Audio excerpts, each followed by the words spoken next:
once in a while, and he said, y'all speak different than we do in America. He says, you say laboratory and we say laboratory, and he says, you say tomato and tomato and we say tomato, I think it was. I said, no, we say maters. And so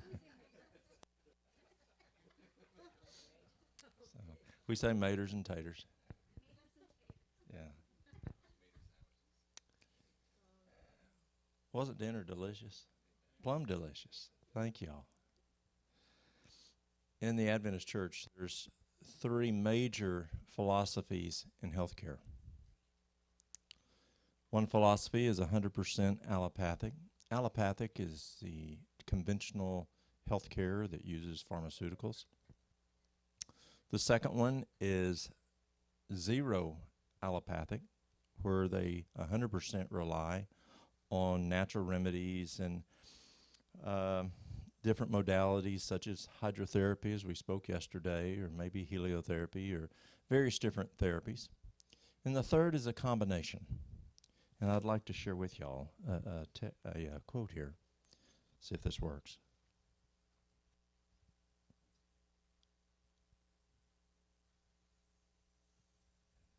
Let's do it this way.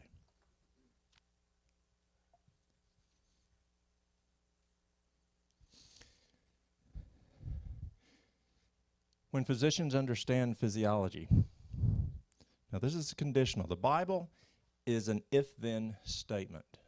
If this, then this, or if this, then this. How many of y'all took basic language in school? That's a computer language, which is basic language is full of if-then statements. And the Bible to me is an if-then statement. So when physicians understand physiology in its truest sense, the use of drugs will be very much less. Now, that doesn't mean plumb gone.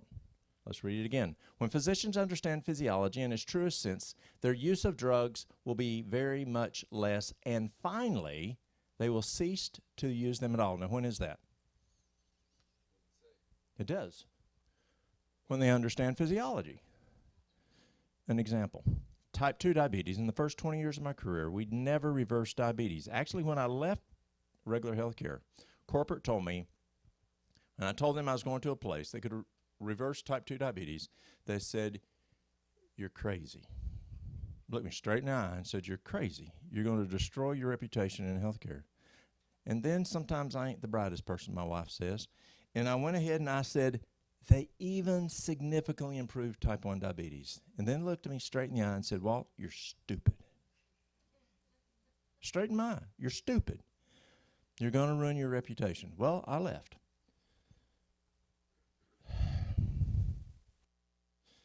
So we understand now how to totally reverse type 2 diabetes. Type 2 diabetes is easy to reverse. It's easier than getting rid of toenail fungus. It really is. But type 1 diabetes, that's a different disease and a whole different animal.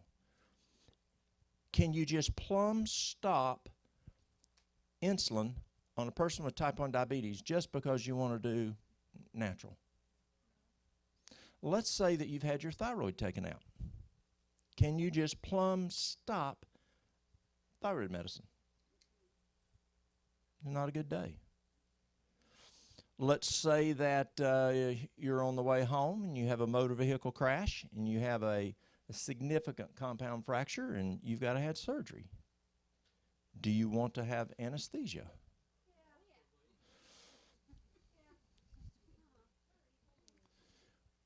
We don't know, I don't yet, and if you do, please tell me, because I want to know, how do you plumb get rid of type 1 diabetes? It's not uncommon to have a person with, say, a glucose of 80 or 60 go down to a 5 or 10 units of insulin.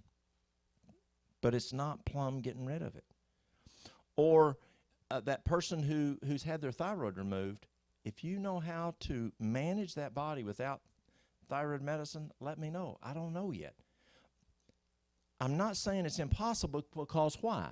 It says when we understand physiology, we can cease to use them all. See, we're studying pharmacology far more than we're studying physiology.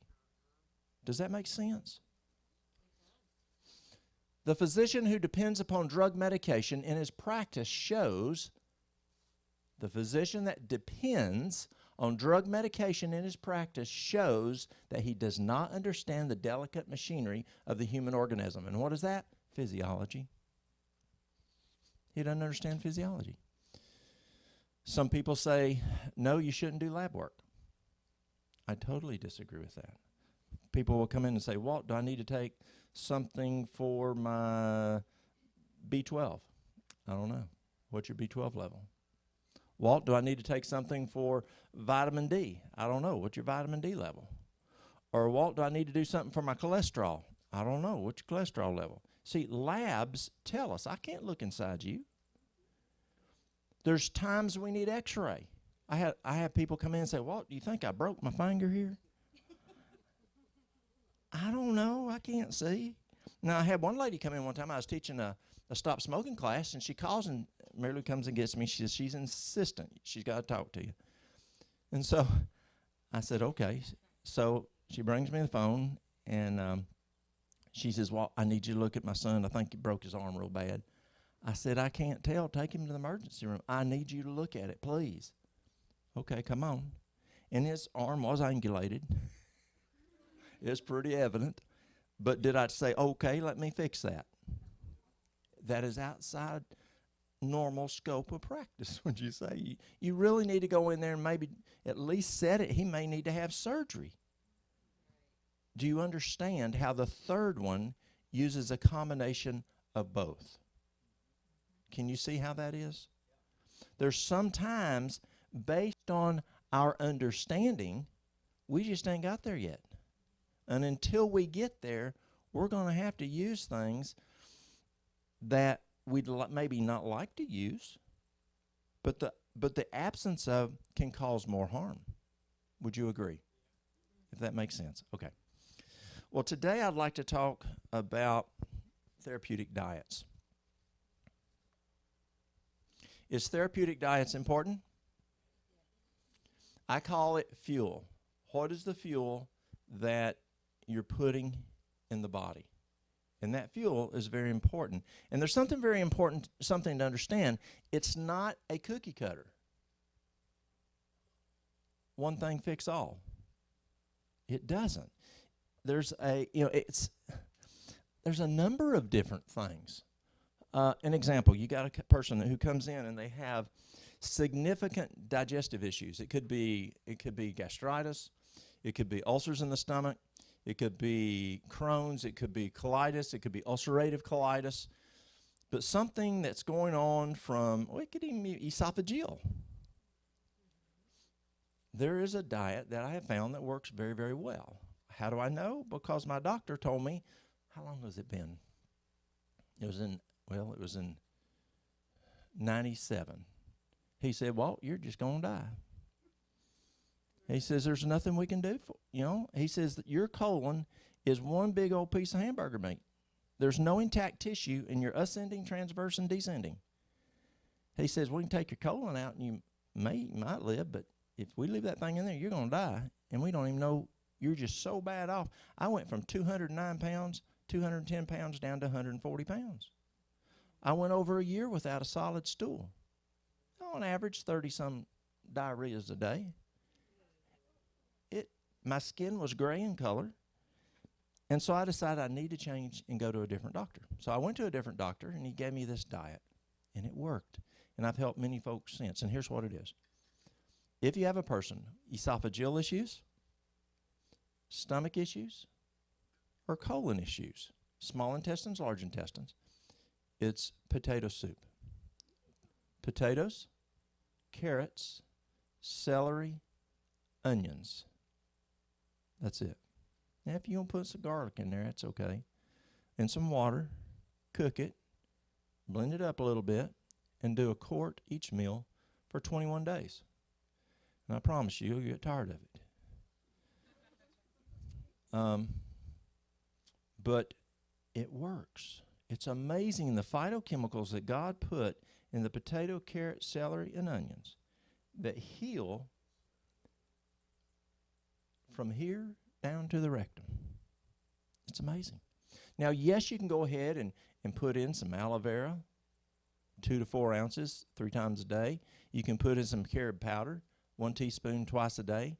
Put it in water or put it in applesauce. And it's also good. I use a colon formula that also puts some more nutrition in there, and that is a psyllium whole, not the powder. Don't use the powder. It'll congeal. Like, who knows what thick it is? You know what thick it is? It's what you thicken your drinks for a patient that has dysphagia so they don't choke, or water. Water's the easiest thing to choke on. Psyllium whole, slippery elm powder, marshmallow root powder, peppermint powder, and spearmint powder. So it's 2 parts psyllium whole, 1 part marshmallow root, 1 part slippery elm, 1 part slippery elm, 1/2 part marshmallow root, 1/4 of a part peppermint, and 1/4 of a part spearmint, and put it in water. Stir it up, 2 tablespoons. Stir it and drink it fast. Even the psyllium whole is going to congeal pretty fast, so you better do it fast. 30 minutes before each meal. Also during this time, you can't have anything raw. When you have issues with tissue in the gastrointestinal tract, it's like having road rash. And when you have road rash, you don't want to go rubbing on it. And raw is rougher than cooked. So nothing raw, no raw vegetables, no raw fruit. See, the applesauce is cooked, so that was okay. Also during this time, there is no dairy, no caffeine. Caffeine and dairy like throwing gasoline in on a fire. No meat. No wheat. No wheat. No grain at all, but definitely no wheat. And you stay on this for 21 days. After the 21 days, you stay on the aloe vera and the colon formula and the carob powder, but you change the diet. You can start eating more now. On fruit, you can eat fruit that's been cooked: applesauce, pear sauce, peach sauce, or like on the waffles we had yesterday morning. You might cook up some strawberries, or cook up some peaches and put them on top. You know what I'm talking about? How you cook up that and put it on there. It can't be raw. The only thing you can have raw is a banana. That's it. No, nothing else raw. So cooked fruit. You can have some cooked grains, but no wheat. You can have no nuts right now. No seeds right now. For the noon meal, you can have, can you have salad? No, it's raw. So you can have cooked vegetables, steamed vegetables. You can have some more grains other than wheat. Wheat can irritate, and so we want to heal things up first. You can have some sweet taters. You can, because right now you're tired of regular taters. Beans, you can eat some beans. You might need to wait a few days before you kick the beans in there. No raw juices. Like, you can't juice this person unless you juice the person. And have you ever fixed, say, tomato juice and put it up? You cook it to put it up. So you can juice in your juicer, but you've got to cook it a little bit, because even the juice is raw, and it's going to be an irritant on that gastrointestinal tract.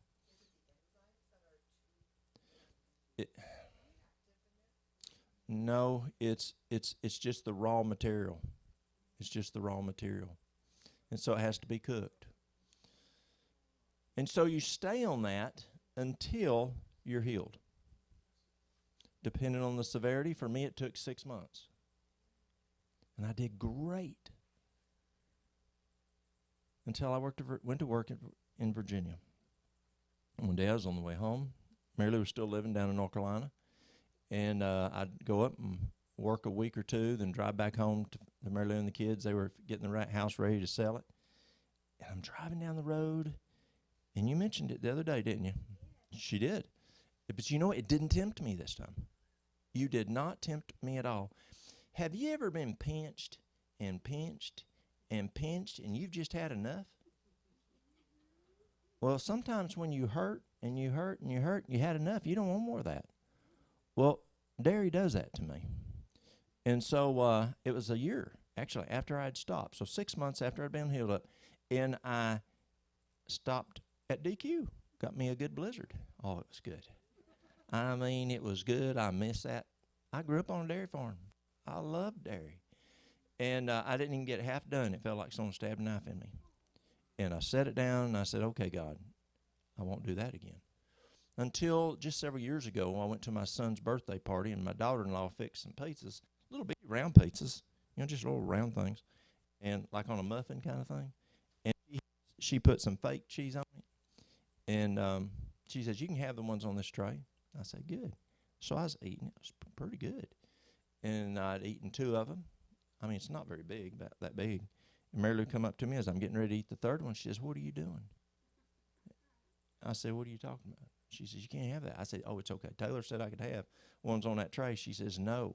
You can have the ones on the bottom of that tray, but you can't have the ones on the top of that tray. And for the next a good 3 to 4 days, I was plumb sick.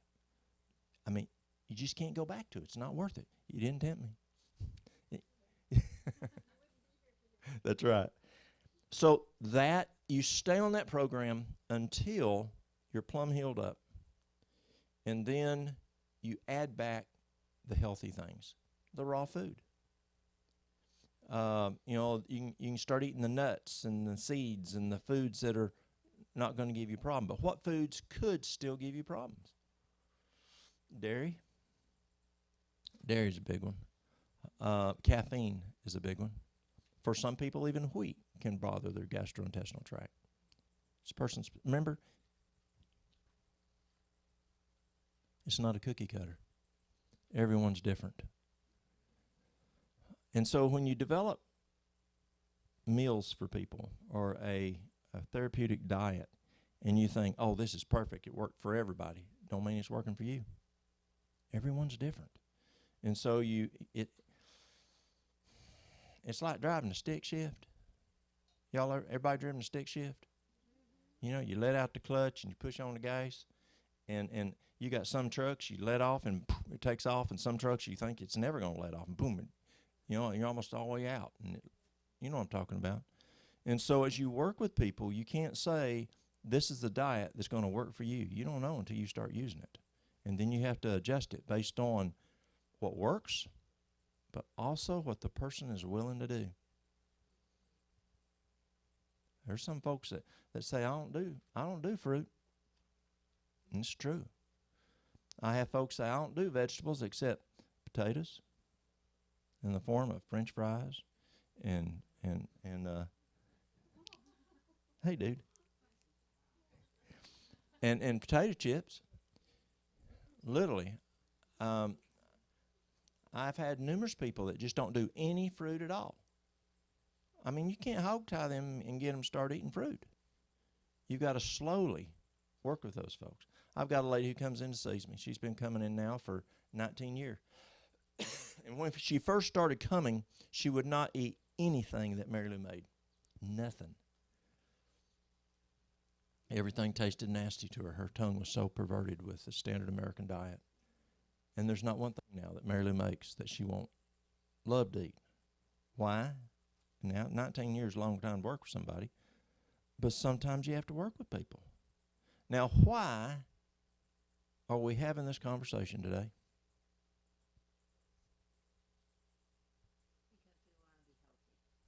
Why are we having this conversation today? Why did we have the conversation yesterday? To point the sick sin soul to Christ. That's why we're doing this, are we not? There's one lady. She come in, and I won't tell you the whole story, but she was very interested, and she read Ministry of Healing, and she was impressed. She read Great Controversy, and she was convicted that Sabbath is Saturday. But her husband was a Methodist preacher. You all have heard that story, some of y'all. It took 10 years before her husband said, I'm fed up. I wasn't raised in a church that allows women to be pastors. And I wasn't raised in a church then. That was the first one. So be cautious, y'all. What comes next? Then he said, I wasn't raised in a church that lets open homosexual males to be pastors. And he left the Methodist ministry. And at that point, she said, and she joined the Seventh-day Adventist Church. It took 10 years working with this lady. One of the challenges we have in the Seventh-day Adventist Church is we say, okay, what's the average evangelistic series time frame? Month or 6 weeks. That's exactly right. Mrs. White said, be careful because when we start taking down the poles, there's people who are ready to start listening. Remember her saying that? She did.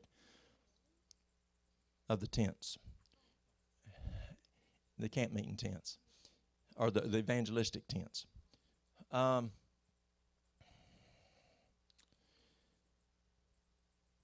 There's some folks it takes a while. And so we're doing this conversation today because our goal is to point the sin-sick soul to Christ. And so if you say, oh, he don't eat fruit, he don't eat vegetables, and everything I can do with him. If he don't do water, I have people who say, I just don't do water. Well, get him to do just one water, you know?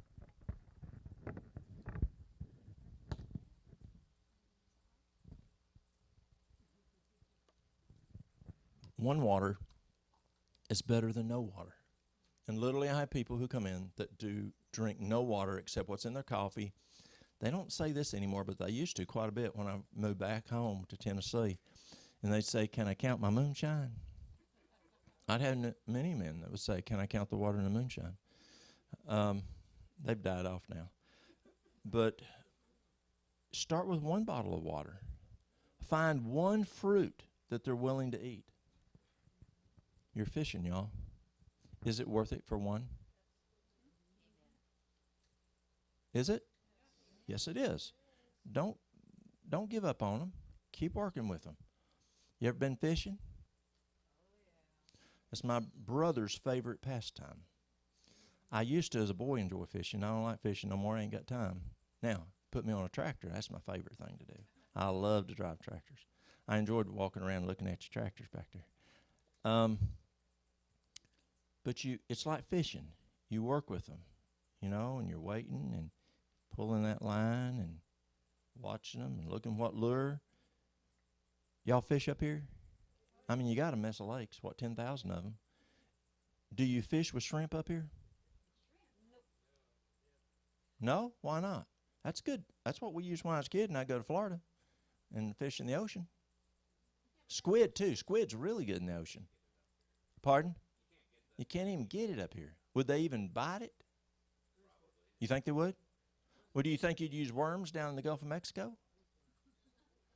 Or flies? Oh, crawdads. You use the bait that fish is more prone to strike. Is that true? The same thing's true. Figure out what they're going to strike on. People. Find out what they'd be willing to try. You say, but plan A. I can only do plan A. Guys, we have people who aren't even on the alphabet. They're not even at Z. And I'm true. Get them on the alphabet at Z. Why are you doing this? To make healthy sinners? Or point the sin-sick soul to Christ? To point them to Christ. And God gave us the medical missionary work, and we'll talk about in the morning how serious this issue is. It's not just something to blow off. It's very serious, and you'll find out tomorrow morning the expectation that God has on this issue. And so what you want to do is you want to pray and ask God, what can I get them to eat? Very important. And then figure out something that you can get in their mouth that's healthier than what they're doing. And train that palate to eat healthier. Does that make sense? Okay. There's all kinds of therapeutic diets that you could do. But let's look at some that I use more in general. The stomach, and then your small intestines, large intestines. So I use several steps. The first is the restoration phase. Has anybody ever done restoration on a vehicle? When I was in college, we had to take electives, and I thought, well, I'll take auto body. That way I can know how to fix a car if something's wrong. And what I learned in that class was that's hard work. It's real hard work. And it taught me to use my fingers and how to feel. And that drives me nuts now because I don't know how to make it feel to get to where I want it to feel, because it's important to do a good job there, and that's tough work. Well, when you work with a person, you do the restoration phase. It's like a vehicle. You've got to work on it. And at first, you got to grind on it. And when you grind on it, it's not as easy as just putting wax on it or washing it. So there's several different diets I'd like to share with you. The one first, who's ever heard of a water fast? Anybody ever heard of a water fast? You ever heard of them doing any water fasts or fasting in the Bible? There was definitely some dry fasting. I'm sure there was water fasting too.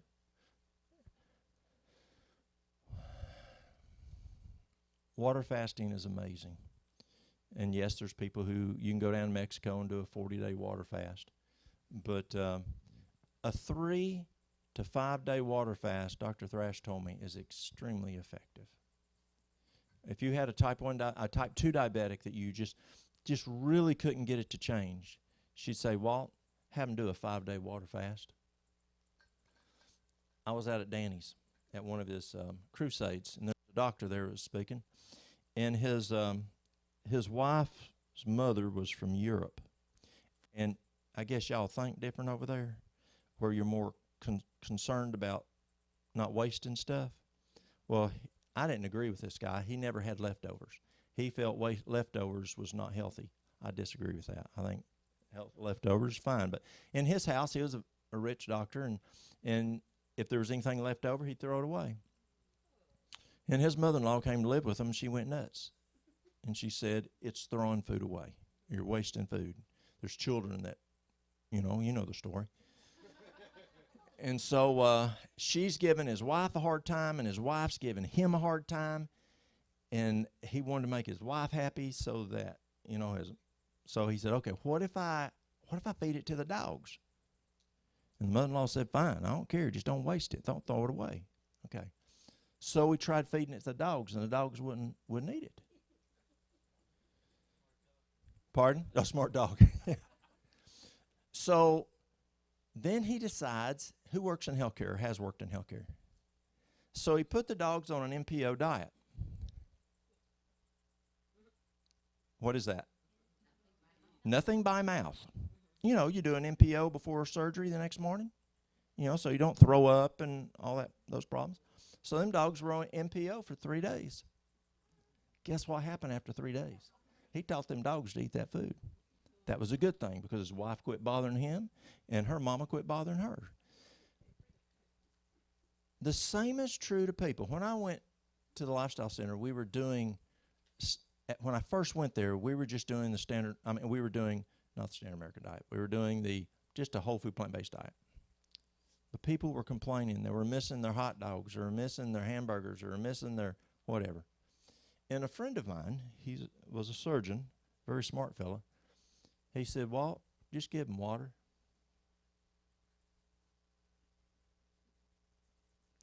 And then just give them juice. And then just give them raw food.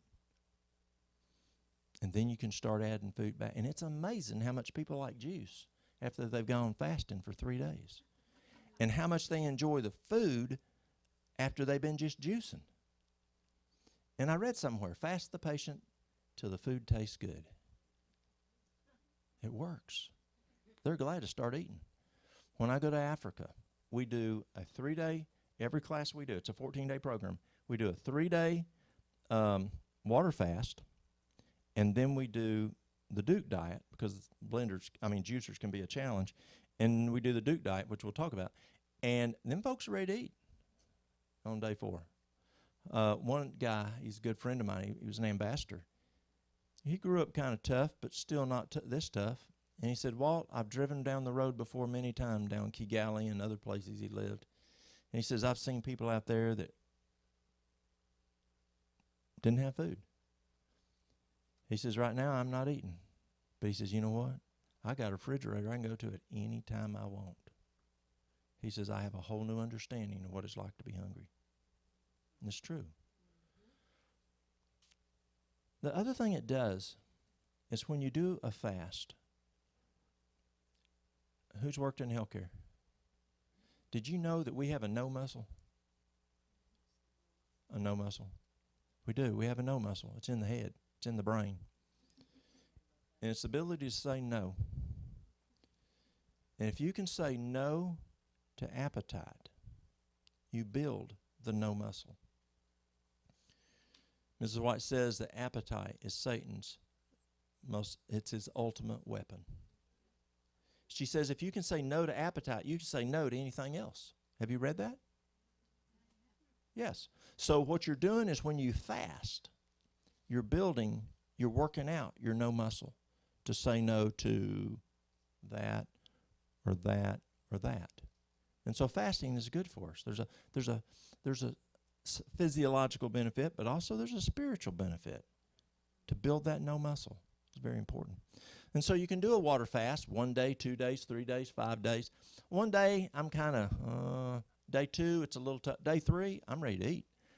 Day 4, it's not bad. Day 5, I do pretty good. I usually will do just 5 days. But it's amazing. When I would go places, and Dr. Thrasher would do, we'd have health meetings like this. And the last day, she would tell people, if you'll just do one thing that I have said this whole week, fast 1 day a week.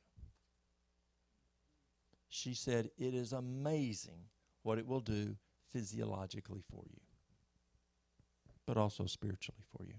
Now, Dr. Calvin, he liked 2 days. But her husband. But fasting is amazing. Water fasting. The second one we do is juicing. Who's ever juiced? Juicing is phenomenal. It really is. Who remembers the days of the Electrolux power nozzles and the shag carpet? And remember, we'd get that string wrapped up around in there, and it'd stop, and we'd have to. The motor wouldn't run, and you have to pull them strings out, and then you push that red button, reset. Well, that's what juicing does. Juicing literally resets the body.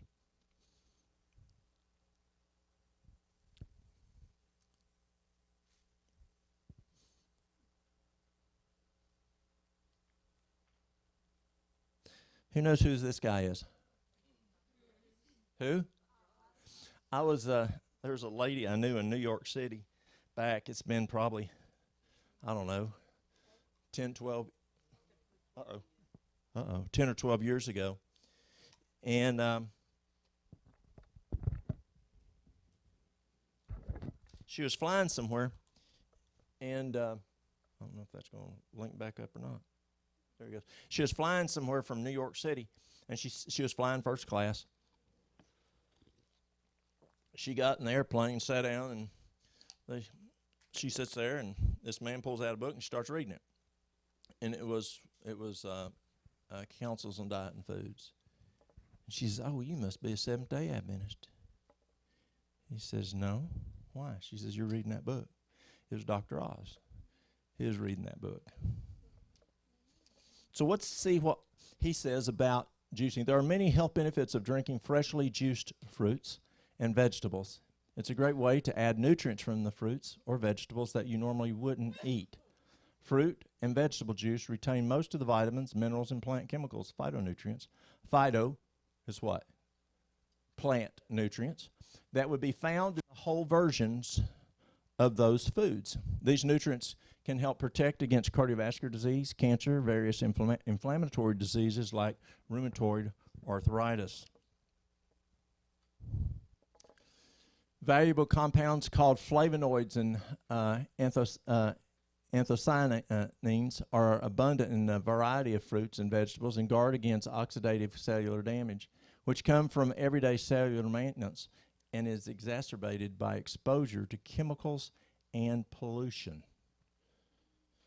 Now, who's this guy? Anybody recognize him?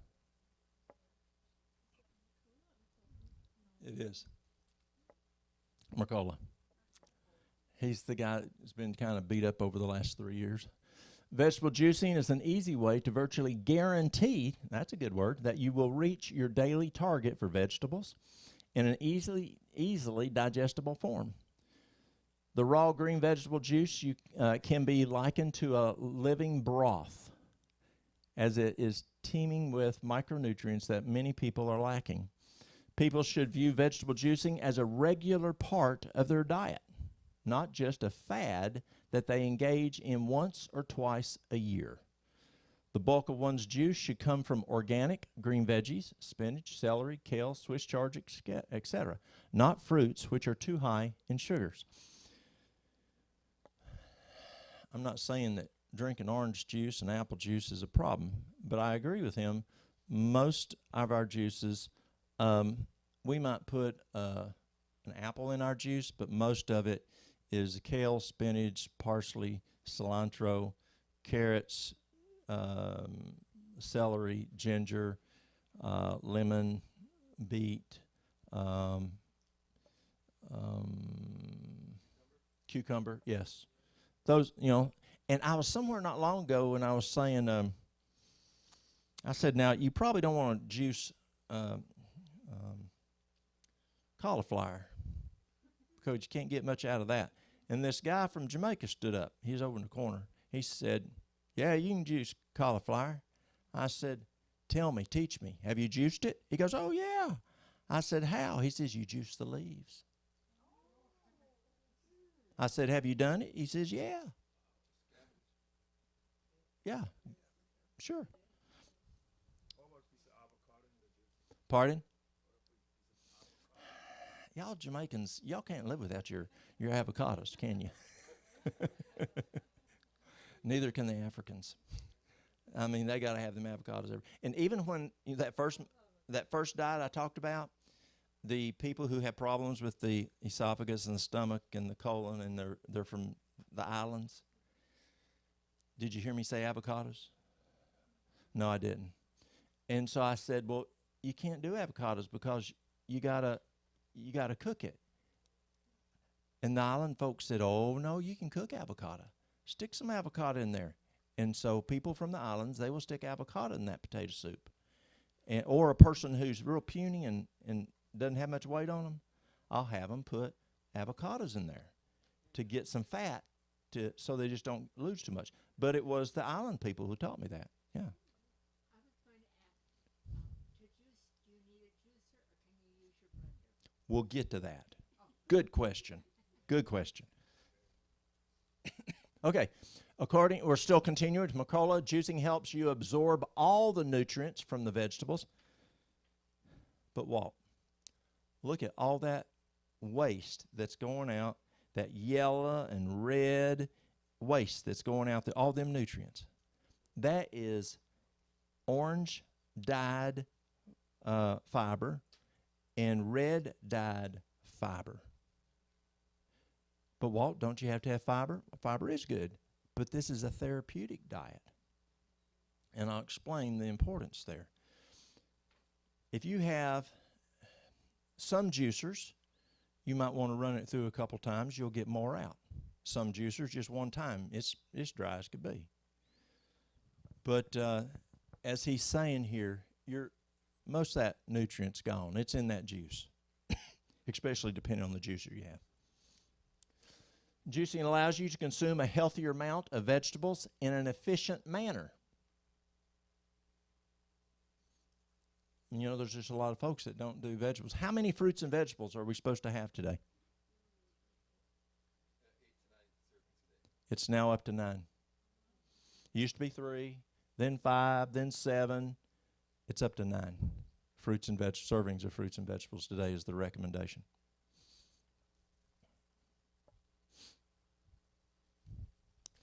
You can add a wider variety of vegetables in your diet. There's some people that just, as you know, when you juice, let's say we're making a grain juice for somebody, a green juice for somebody, and we're going to put I'll tell you the recipe. We're going to put four leaves of kale. We're going to put 2 handfuls of spinach. We're going to put a half a bunch of parsley. You know how parsley comes in a bunch in the grocery store. We'll put half of that. We'll put, depending on if they're doing short-term or long-term. Short-term, we're doing 2 stalks of celery.